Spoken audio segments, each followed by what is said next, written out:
hilang tosek kita kenceng aja pas kita ada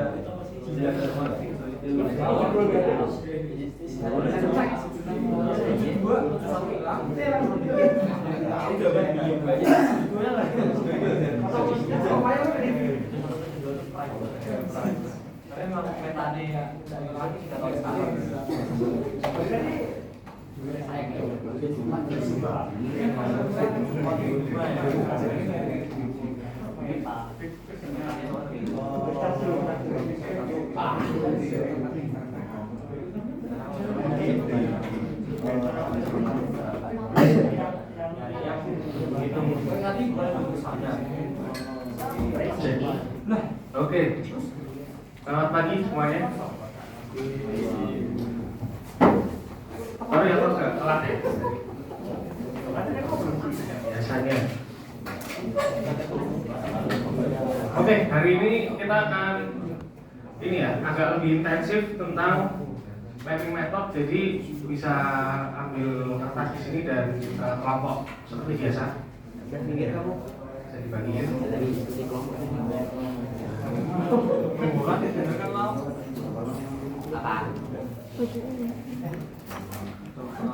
Nanti hari ini aku akan kasih instruksi ke teman-teman sekelompok untuk membuat mapping ya, mapping. Satu kelompok berapa? 2, 3.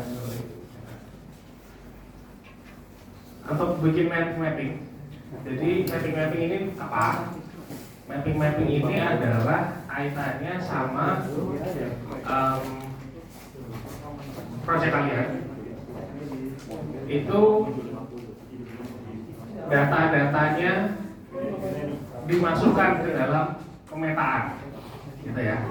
Jadi data-data yang kalian temukan di riset kalian itu ditabulasikan atau dimasukkan ke dalam mapping.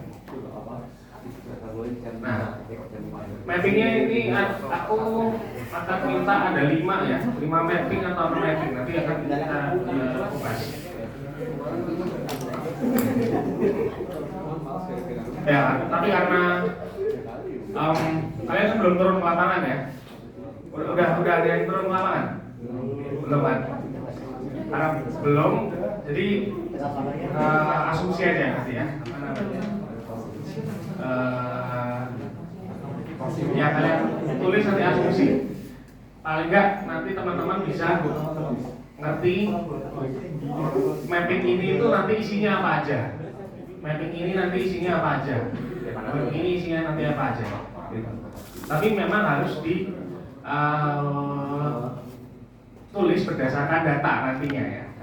Jadi ini untuk latihan membuat aja. Gitu. Oke. Jadi kita masuk ya ke materi. Minggu lalu kita diskusi tentang apa ya kemarin? Ada yang masih ingat nggak? Apa?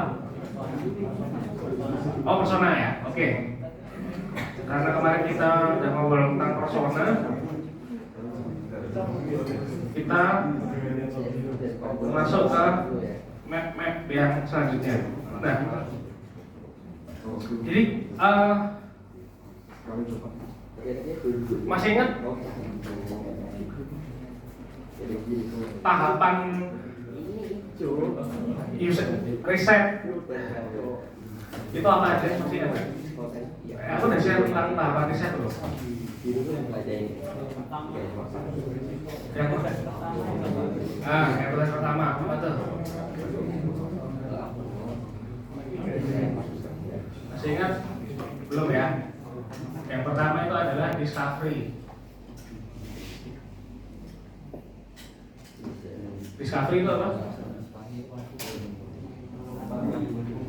Ini kelas UX kan ya, bukan HCI kan? Iya. Oh ya, berarti oke. Discovery mencari ya. Cari. Mencari. Terus habis itu apa?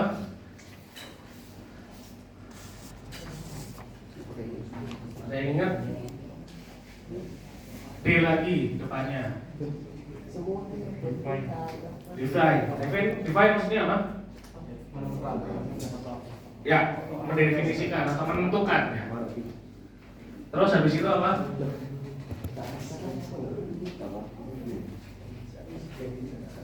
Desain. Desain artinya apa ini? Gambar-gambar ya. Gambar-gambar. Terus habis itu D lagi, satu lagi. Ya, betul. Deploy. Jadi ini proses basicnya seperti ini. Ada juga design thinking. Udah aku share belum tentang design thinking? Belum. Design thinking itu singkatannya adalah EDIP. Pernah dengar? EDIP. E D I P T. Terakhir. Kan yang bisa nebak EDIP ini apa? E apa? M empathize, betul. Empati. Empathize itu maksudnya apa? Ya, sama kayak discovery. Ya. Terus yang kedua D. D-nya apa? Apa? Ya, betul, sama define, sama kayak yang di atas. Terus I.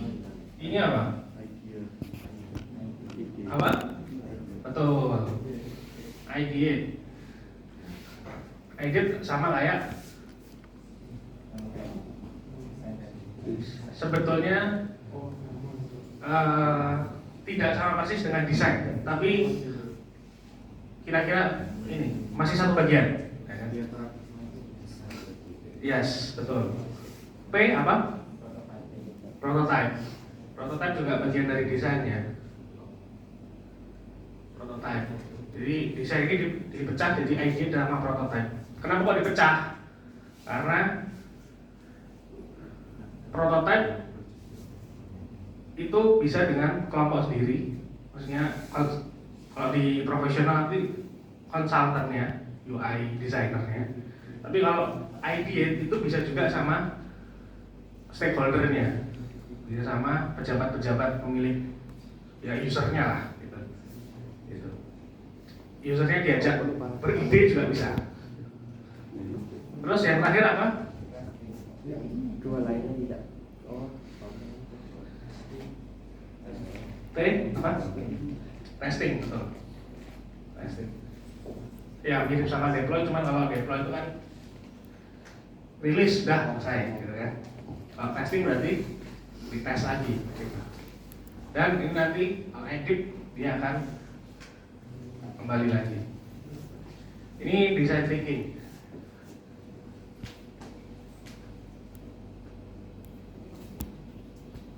Nah, yang 2 minggu lalu masih ingat nggak kita ngapain? Persona. Bikin pertanyaan. Kira-kira dia masuk yang mana? Bikin pertanyaan. Ya, betul, discovery atau empathize ya. Terus minggu lalu kita ngobrol tentang persona. Persona kira-kira yang mana? Persona yang Ya, define. persona itu sudah masuk ke define. Nah, di define sebelum kita ideasi, kita kan mendapatkan input banyak ya. Nah, kita perlu pahami input itu menjadi sebuah sistem supaya mudah dibaca sama orang. Nah, sistem-sistem itu apa? Nah, sistem-sistem itu kita wujudkan dengan mapping. Ini ada beberapa mapping yang kita butuhkan di define. Nah, apa aja itu mappingnya?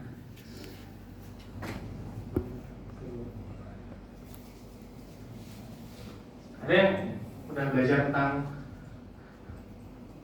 flowchart? Flowchart ada ya di pemrograman dasar. Oke, flowchart adalah salah satu contoh mapping juga. Dia mappingnya sifatnya apa? Metodis. Metodis itu maksudnya step by step. A, then B, then C. If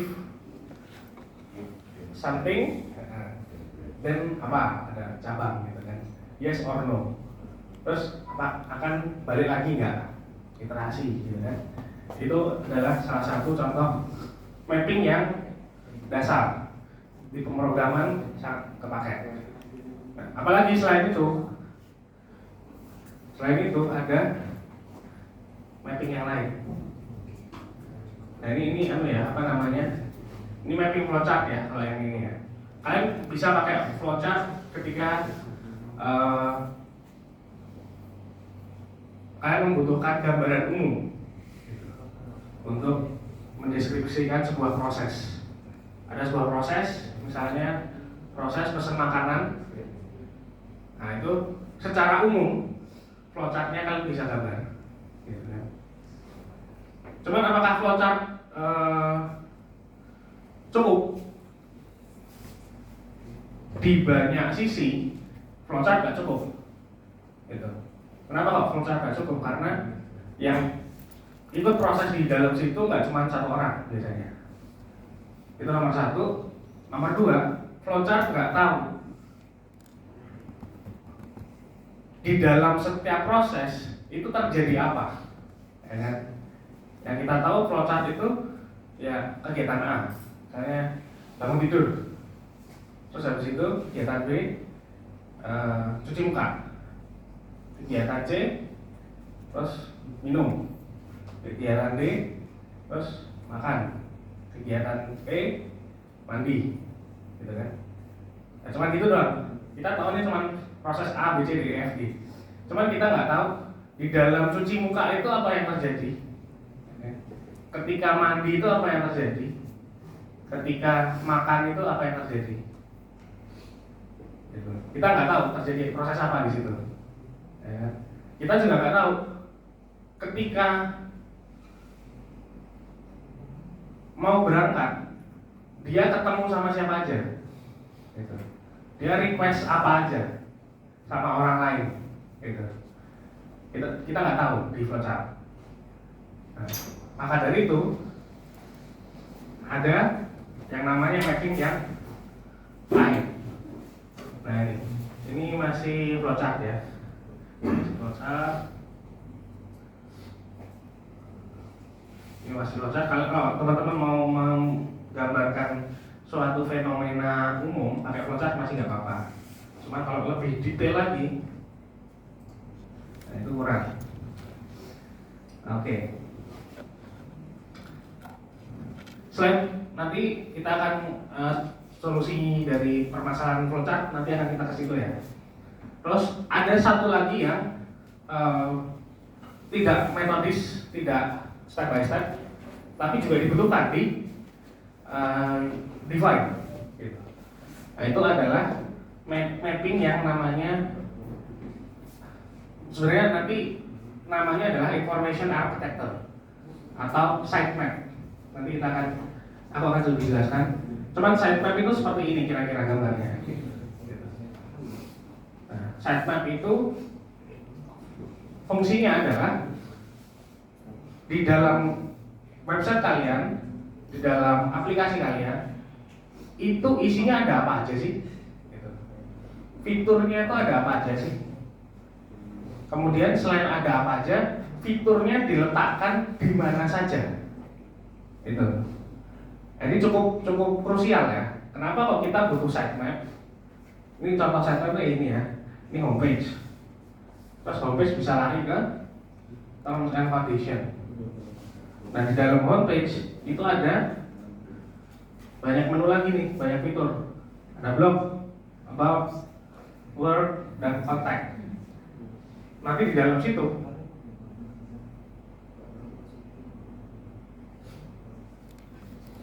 itu juga akan ada sub-sub menu lagi, sub-sub fitur lagi. Gitu.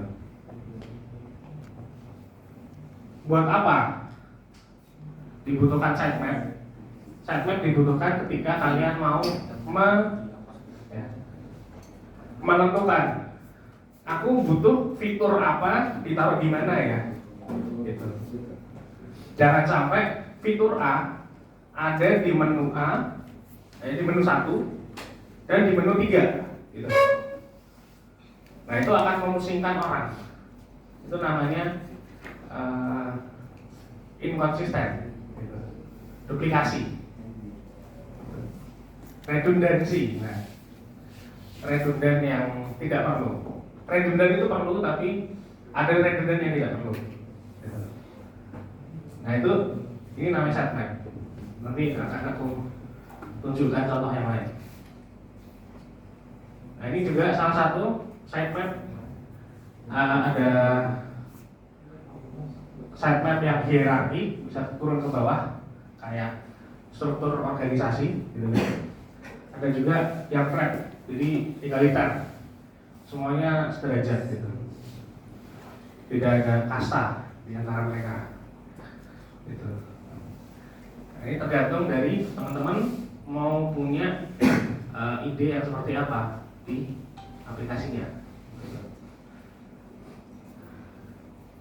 Nah ini sitemap juga. Ini kelihatan nggak sih dari kalian? Ya, nggak kelihatan ya, kecil-kecil. Tapi intinya adalah dia menunjukkan bahwa di sini ada global menu. Global menu terus ada fitur-fiturnya. Fitur-fiturnya punya fitur-fitur lagi. Gitu. Terus ini ada global menu yang lain. Ada menu-menu. Di dalamnya ada fitur-fitur lagi, contoh ini. Ini salah satu contoh sitemap yang lebih kompleks lagi. Gitu.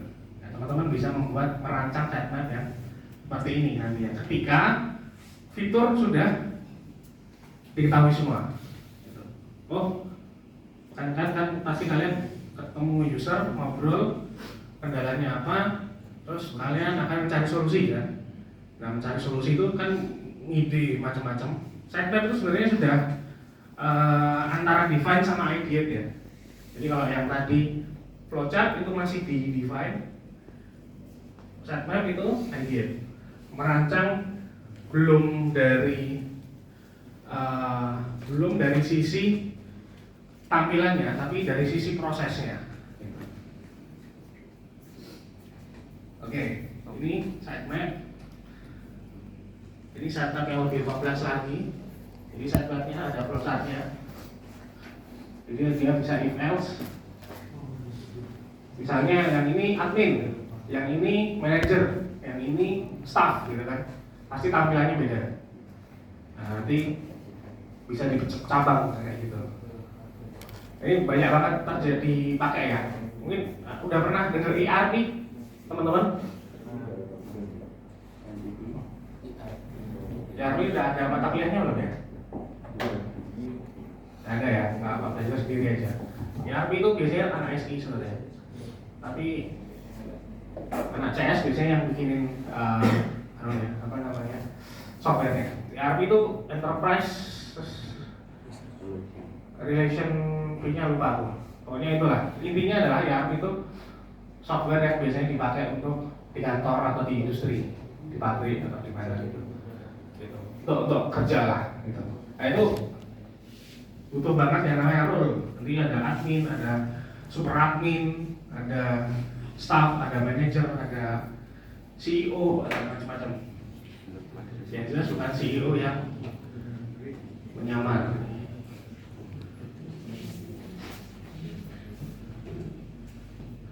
Ini apa ini? Oke. Ini prosesnya. Nah,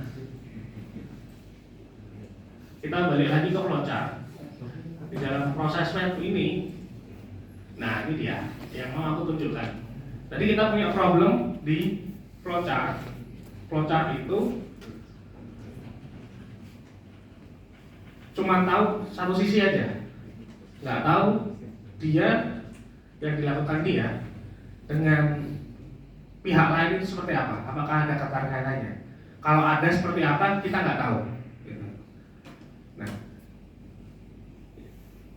dalam kata lain, ada 2 atau 3 orang. Mereka punya flowchart sendiri-sendiri, ya kan? Tapi sebetulnya pekerjaannya terkait. Gitu. Gimana cara menggabungkannya? Gitu kan? Kalau menurut kalian cara gabunginnya gimana? Kita dijejerin aja gitu.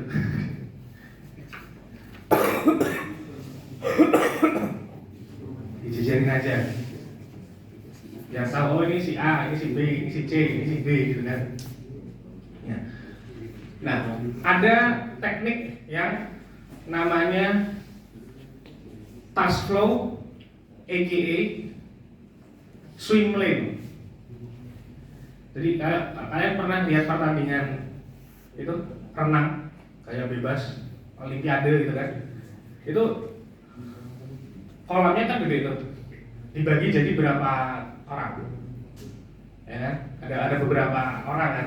Nanti terus pas gitu kan? Terus habis itu orang-orangnya nyemplung terus balapan, nanti siapa duluan gitu kan? Nah itu kan paralel tuh, ya kan? Paralel.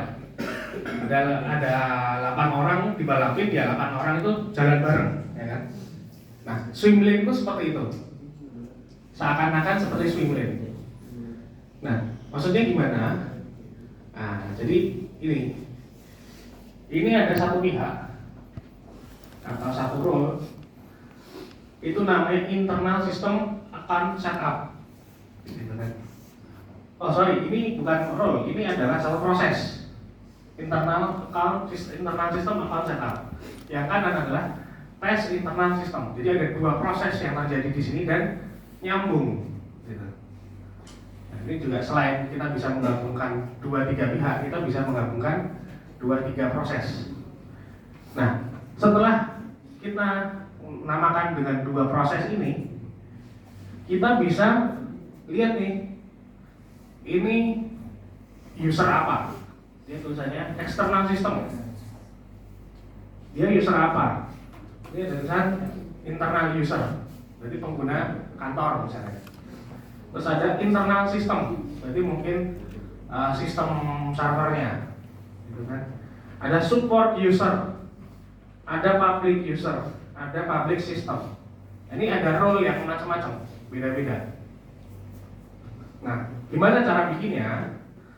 Nah, kita gampang dengan swim lane diagram ini atau task flow. Itu kita tinggal bikin flowchart seperti biasa, tapi dihubungkan antara satu sama lain. Kayak gini contoh. Ini internal account apa kan di sini ya, dimulainya di sini. Ini dilakukan oleh siapa? Menurut kalian? Dilakukan oleh internal user, ya kan? Internal user melakukan account setup, kemudian apa? Mengirim sesuatu, ya kan? Dilempar kemana? Ke internal system. Internal system ini ada prompt, mau di accept atau di reject. Kalau di reject akan dibalikin lagi tuh. Kalau di accept lanjut ya. Create account. Setelah create account apa? Dia akan mengirimkan notifikasi ke internal user, dan internal user akan dapat notifikasi. Nah ini adalah swim lane diagram. Usernya bisa di kiri, usernya bisa di atas, dibalik-balik nggak ada masalah. Prosesnya bisa di atas, prosesnya bisa di kiri, nggak ada masalah. Yang penting clear, mau ke bawah atau ke samping kanan, yang penting clear, nggak ada masalah. Gitu. Selanjutnya dari sini notification, terus ini ada apa namanya proses lain, ini ada proses lain, ada proses lain. Intinya adalah ini yang lebih kecil ya, cuman lebih jelas. Kuncinya adalah, intinya adalah ini satu pihak. Setiap pihak punya kegiatan atau proses yang dialami masing-masing. Tetapi beda-beda, gitu kan? Nah, beda-bedanya nanti kemudian harus disatukan ke dalam satu rangkaian. Dia inputnya apa, aku outputnya apa, gitu. Seperti ini. Terus ada flow. Mau ada 10 flow, 3 flow, 1 flow, nggak ada masalah. Gitu ya. Nanti kalian perlu membuat ini dari aplikasi yang mau kalian rancang. Simulate diagram, itu nomor 1.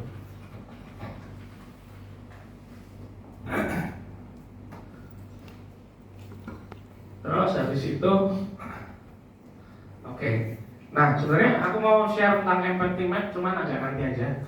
Jadi empathy map ini sebenarnya nanti fungsinya ketika sudah dapat persona, itu kalian bisa menentukan sebetulnya yang dibutuhkan dia apa sih, gitu kan? Itu nanti kalian tulis datanya, gitu. Nah, mungkin aku share aja sekalian. Buka empathy map. Kalian dibikin aja nanti. Empati.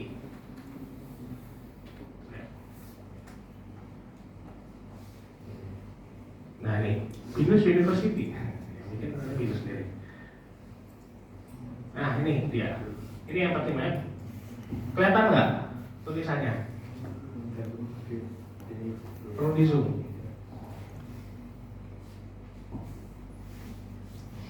Cukup kelihatan nggak? Kalau nggak kelihatan nanti silahkan cari di Google ya. Tapi aku menjelaskan dari sini aja. Empathy map itu isinya adalah kira-kira ada 1, 2, 3, 4, 5, 6, 7 poin. Gitu. Nomor 1, who are we empathizing with? Itu maksudnya orang ini siapa sih? Persona ini siapa? Jadi kita udah tahu personanya. Persona ini siapa sih? Oh dia itu laki-laki usia 25 sampai 30, sudah bekerja dan lain sebagainya. Jadi di sini tulisannya, gitu. Nanti ditulis. Biasanya pakai sticky notes, ditempel-tempel. Sticky notes tempel. Yang kalian lihat kotak-kotak kuning gitu kan. Jadi di kantor-kantor ini salah satunya. Terus nomor 2, what do they need to do? Apa yang mau dia capai? Apa yang mau dia lakukan? Ini dari obrolan kalian, itu kalian perlu tahu sebenarnya dia tuh tugasnya ngapain sih. Makanya ada foundational question, ada objective question, gitu. Dia mau ngapain, latar belakangnya apa, gitu. Di sini kalian perlu jawab, dia itu mau apa? Cari kendaraan misalnya. Nah, cari kendaraan untuk apa? Cari kendaraan untuk liburan keluarga misalnya. Itu kan spesifik banget tuh. Nah ini yang perlu kalian temukan dan kalian mappingkan di sini. Gitu. Terus what do they see? Apa yang mereka lihat? Apa yang mereka lihat itu apa? Maksudnya menurut pandangan mereka, perspektif mereka itu seperti apa sih? Contoh, liburan keluarga itu biasanya jalan-jalan naik mobil, terus sehari 2 hari keliling keluar kota gitu ya. Nah itu yang mereka bayangkan. Apa yang mereka bayangkan itu yang seperti itu. Nanti mobilnya bisa ditaruh ke sini, bensinnya irit atau gimana gitu kan, aman. Kalau terjadi kecelakaan seperti apa gitu kan. Kalau misalnya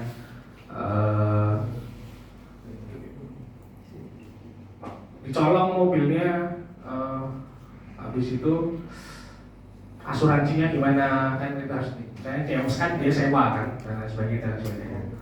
Nah itu, ini what do they see? Apa menurut pandangan mereka seperti apa sih yang mereka inginkan? Gitu. Terus apa yang mereka katakan? Apa yang mereka katakan itu adalah hal-hal yang keluar dari mulut, tapi belum tentu adalah yang dia lakukan. Gitu. Contoh, aku tuh sukanya mobil yang nyaman. Gitu. Aku tuh sukanya mobil yang enak disetirin misalnya. Tapi dia pakai mobil yang gak enak pun nggak ada masalah, gitu sebetulnya. Gitu. Mobil yang dia pakai nggak seenak itu juga, gitu, biasa aja. Itu adalah what do they say dan what do they do. Apa yang dilakukan dan apa yang dia katakan. Memang biasanya orang ngomong sama orang melakukan itu nggak match biasanya, gitu. Karena apa yang dia omongkan tuh hal yang ideal di pikiran mereka, tapi apa yang mereka lakukan itu adalah yang realistis biasanya, yang bisa dia lakukan. Gitu. Nah, ini perlu kalian mapping. Cek apa yang mereka dengar. Nah, ini lebih kayak ke arah gosip ya. Aku tuh kata orang tuh kayak gini. Kata orang kalau nyewa di sana itu kayak gini, ratingnya jelek banget. Gitu. Kata orang kalau nggak dipasang dashcam nanti kecelakaan bla bla bla bla. Apa yang mereka punya informasi tapi didengar dari orang. Ini beda sama, agak sedikit beda sama what do they see. Karena apa? Kalau what do they see itu dia punya pandangan pemikiran sendiri. Kalau what do they hear adalah dia punya pandangan dari orang lain.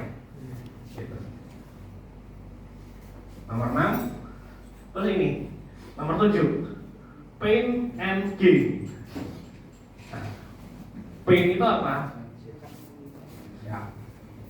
Pain itu adalah, yang tahu apa? Pain sinkratensi.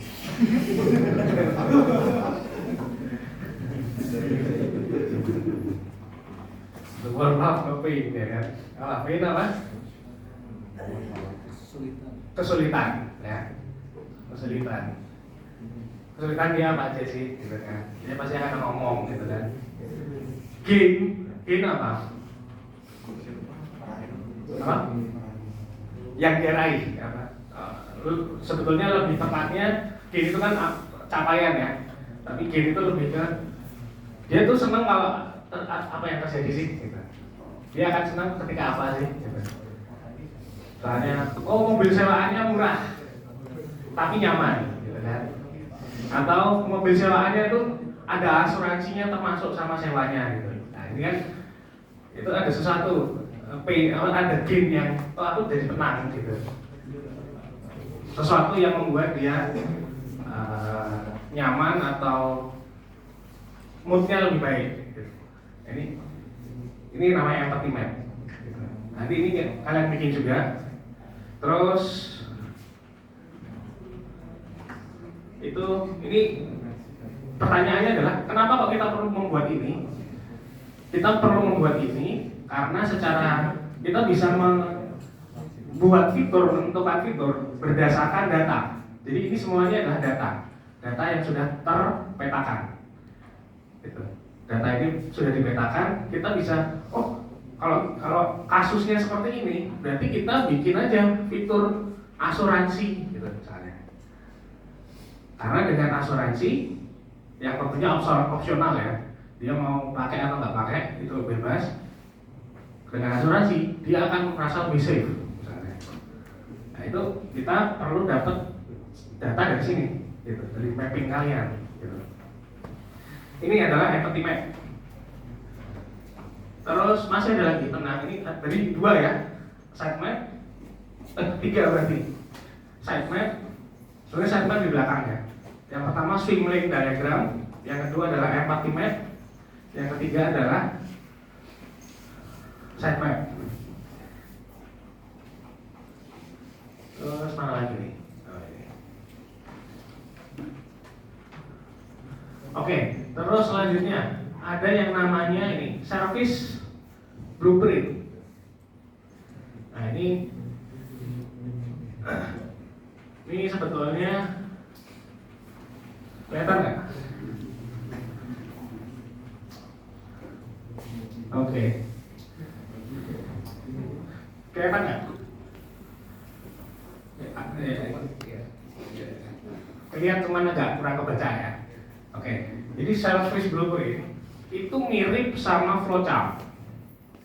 Tadi kan flowchart punya kelemahan, dia nggak bisa kita nggak bisa tahu hubungan antara 2 atau 3 pihak, gitu kan? Maka dari itu solusinya adalah swim lane atau task flow. Nah, ada lagi dia kelemahan. Kita nggak tahu apa yang terjadi ketika proses itu dilakukan, gitu kan? Nah, ini adalah salah satu jawaban. Jadi ada 2 jawaban sebenarnya. Yang pertama service blueprint, yang kedua adalah customer journey mapping. Bedanya apa? Kalau service blueprint itu adalah ini kita ngomong tentang perusahaan atau layanan atau produk gitu kan. Itu prosesnya di dalam terjadi itu operasionalnya seperti apa dan secara terorkestrasi nangkap nggak maksudnya?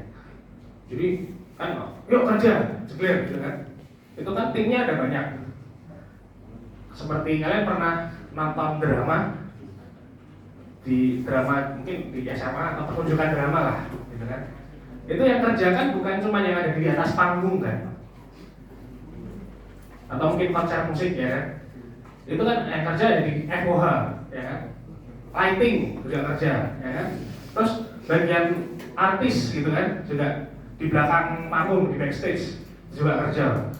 Nanti mungkin ada lagi yang di bagian konsumsi ya kan, juga kerja. Ada yang di bagian keamanan juga kerja. Nah, ini semua ini jalan dalam satu waktu yang sama. Gitu. Nah, service blueprint adalah end to end apa yang terjadi di dalam sebuah proses itu. Gitu. Ini ada time yang utama, waktunya ada berapa hari. Evidence ini adalah evidence apa? Mari ya. Evidence adalah bukti, betul. Bukti dari apa? Bukti dari setiap proses itu kita bisa temukan bukti itu ada di mana sih? Gitu. Misalnya ada dokumen, ada website, ada surat, ada PKS atau bukan PKS partai itu ya. PKS itu apa sih? Kontrak ya, perjanjian kerjasama, gitu kan. MOU atau apa gitu kan, atau kartu kredit atau apa gitu. Itu evidence. Terus yang selanjutnya adalah customer journey. Nanti di sini juga kita bisa bikin satu apa namanya gambar tertentu ya. Customer journey. Customer journey adalah mirip sama flowchart. Cuman flowchart itu kan identiknya sama di dalam sebuah sistem ya. Misalnya di aplikasi gitu kan. Flowchartnya gimana? Bedanya customer journey itu adalah semua kegiatan yang dia alami di dalam sistem maupun di luar sistem, tapi masih di dalam satu proses. Contoh, kalian kalau belanja 11 atau bulan ini bulan apa?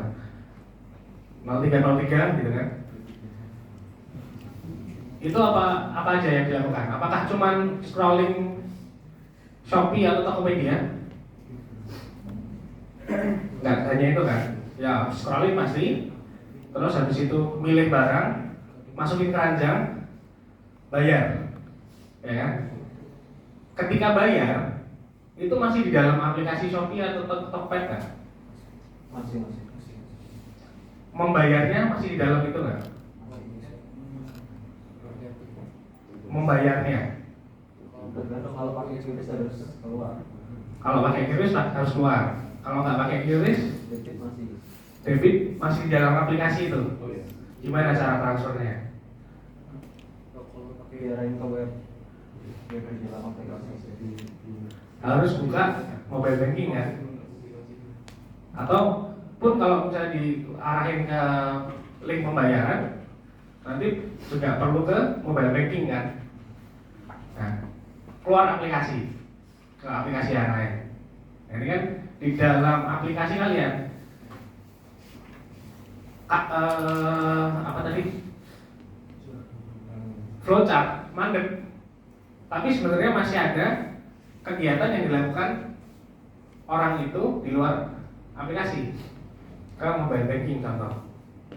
Kalau misalnya dia nggak punya mobile banking, apa yang harus dilakukan?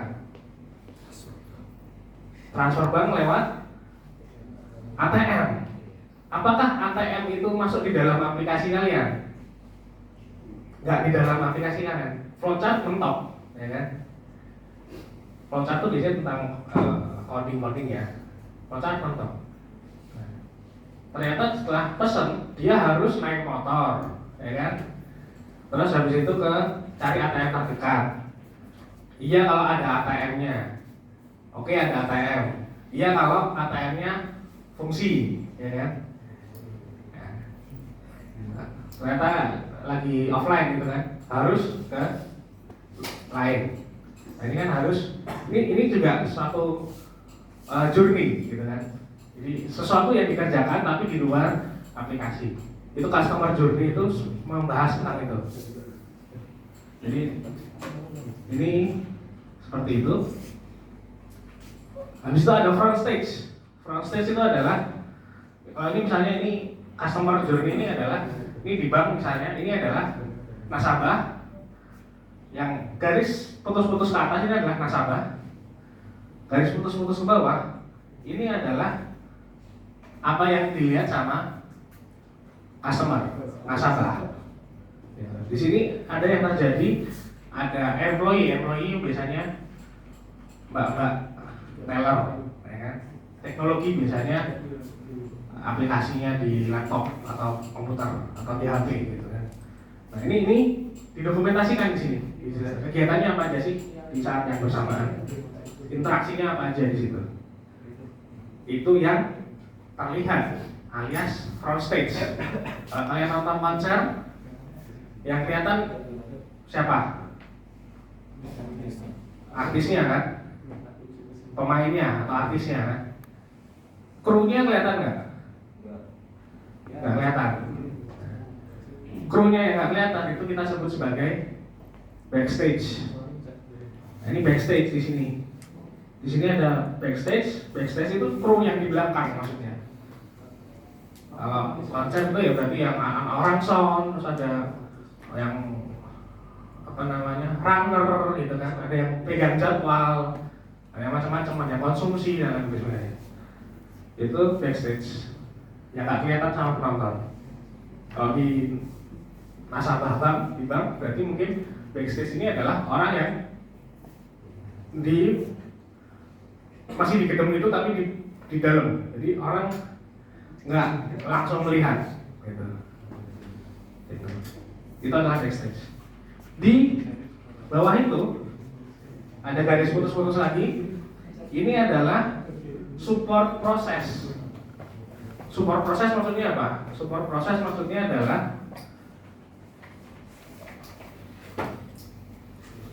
ada proses-proses di luar kantor atau di luar internal yang mendukung kegiatan itu. Contoh, kurir JNE misalnya, itu kan bukan bagian dari bank itu kan, bukan dari bagian dari proses inti. Contoh yang lain, kalau konser, tukang parkir itu masuknya ada di support proses. Karena apa? Karena dia bukan bagian dari panitia konser, tapi dia ada di situ, ya kan? Dia membantu di situ, ngurusin hal yang tidak diurusi yang inti, gitu. Nah ini juga ditulis di sini. Ini namanya service blueprint. Jadi prosesnya itu seperti apa? Kemudian dari pihak A sampai pihak Z itu yang dilakukan apa aja sih? Gitu. Service blueprint. Oke, nanti kalian juga bikin ini. Cukup banyak ya. Mantap memang. Nah ini, berarti kita udah service blueprint, kita ke customer journey map. Nah, ini.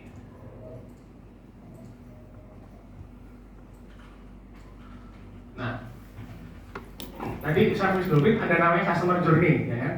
Itu bagian kecil aja. Nah, di zoom in ada lagi nih yang namanya customer journey map. Gitu. Nah, apa bedanya sama service blueprint? CJM atau Customer Journey Map itu membahas tentang si customer journey-nya aja. Jadi urusan front end itu dia nggak peduli, urusan back end dia nggak peduli, urusan support dia nggak peduli. Dia ngurusin tentang customer journey aja. Ya. Apa yang dicatat di situ? Yang paling utama nomor satu adalah kegiatannya apa aja. Ini consider, explore, compare, test, negotiate. Ini bukan template ya, tapi ini adalah ada satu proses considering. Orang kalau mau melakukan sesuatu harus consider dulu kan. Terus habis itu setelah di-consider, oke, ayo gitu kan. Terus dia baru eksplorasi. Di sini ada waktunya juga, 1 minggu, 2 bulan. Terus habis itu ada setelah eksplorasi pasti akan banding-bandingin, compare. Ini compare. Terus habis itu setelah di compare dia akan nguji, nyoba, bandingin mana yang lebih enak, mana yang lebih bagus, mana yang sesuai dengan dia inginkan. Itu tes. Terus habis itu negosiasi, mungkin negosiasi itu tentang ini ya, apa namanya, jadi beli apa enggak gitu. Ini proses ini nggak cuma kayak gini ya, maksudnya ini custom, sesuai dengan apa yang terjadi di lapangan kalian.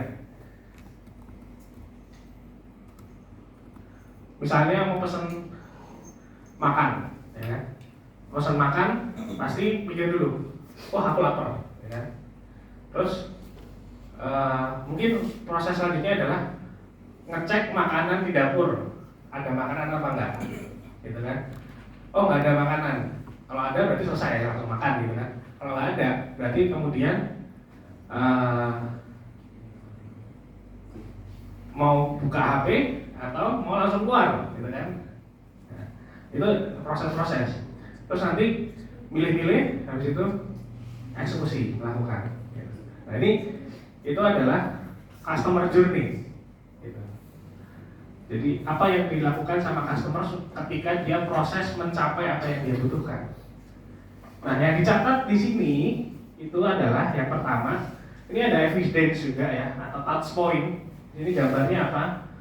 Dari laptop ya laptop, kalau dari HP ya HP. Kalau misalnya dari ATM ya gambar ATM. Kalau misalnya pakai kertas ya pakai kertas gitu kan. Pakai surat ya pakai surat, touch point. Intinya barang apa yang dia pegang ketika melakukan hal itu. Pakai mobil ya mobil gitu. Nah, terus habis itu ini ada deskripsi apa yang dilakukan. 1, 2, 3, 4. Ini apa yang dilakukan, ini deskripsi. Kemudian yang paling lebih penting lagi itu adalah yang di bawah.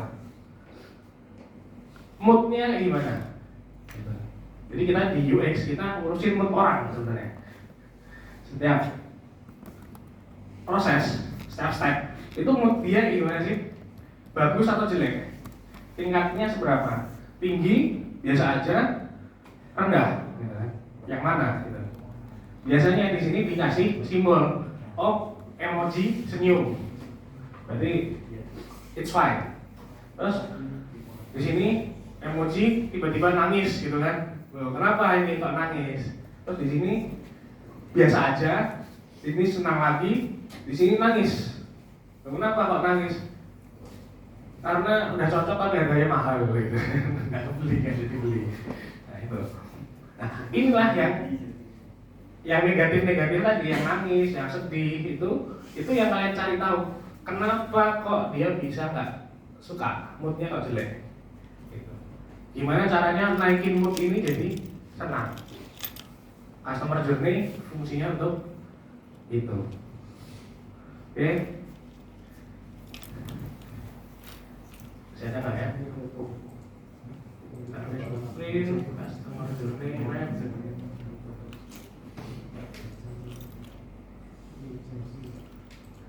Oke, udah. Itu aja. Jadi kesimpulannya masih ada waktu 30 menit ya.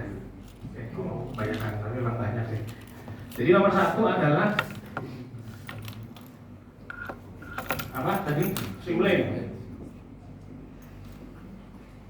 Nomor 2 adalah apa?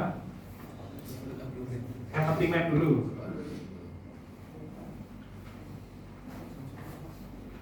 Nomor 3 adalah service blueprint.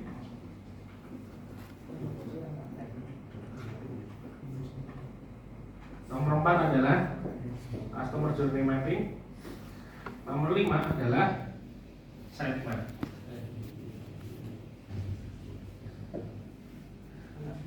Minggu depan kita udah libur ya. Jadi pertemuan ke-7 nanti ada 1-2 mapping lagi. Oke. Jadi saat ini kalian punya tugas untuk mencoba membuat ini satu kelompok ya, supaya bisa latihan gitu.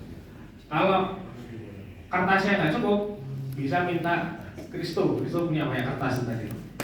Oke? Itu ada pertanyaan?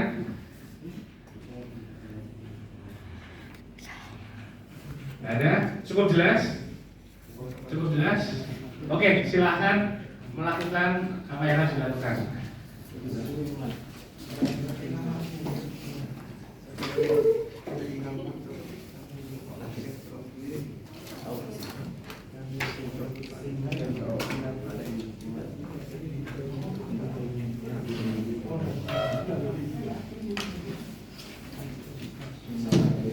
Ini nanti masuk UTS, beberapa di antara ini masuk UTS.